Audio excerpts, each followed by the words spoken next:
Kathleen Sebelius.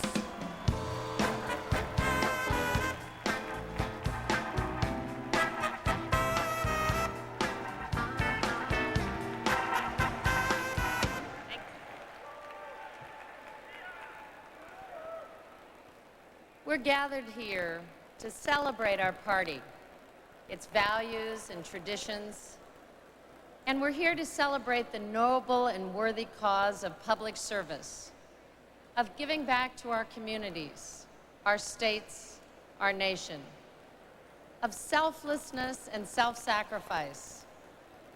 It's something that was ingrained in me long before I became governor. A lesson I learned from my father's example.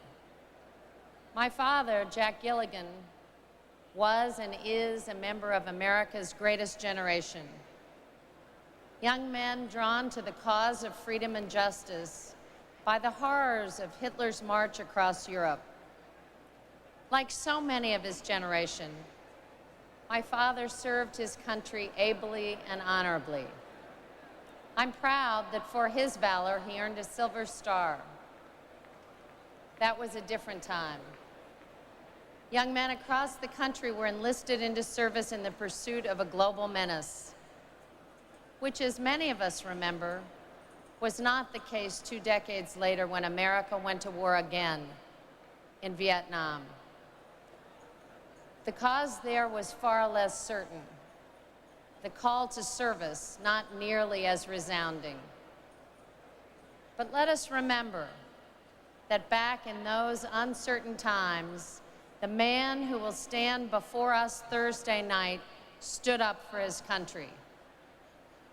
John Kerry, too, followed the example of his own father, putting his country's interests ahead of his own. When America called, John Kerry marched to the front of the line.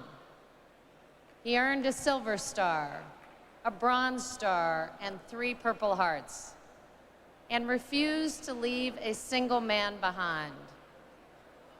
My father returned from World War II and devoted his life to public service. The same was true of John Kerry, who returned from Vietnam and now seeks the presidency, determined to ensure America's brightest days are ahead of us. Today, America is calling again. And once again, John Kerry marched to the front of the line, determined to leave no one behind as we make America strong at home and respected in the world. The spirit of service and sacrifice we see in John Kerry is something I see in the people of Ohio, where I was raised, and in the great state of Kansas, whom I proudly serve as their governor. In America's heartland, those values are on display every day. Parents raising their children, teachers nourishing their students, National Guard members serving their country, entire communities pulling together in difficult times of drought or natural disaster. Selflessness and self-sacrifice, the values that define our nominee for president, and the unique character of the country he seeks to lead.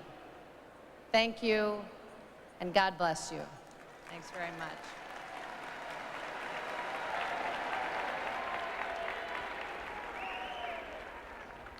We welcome to the podium a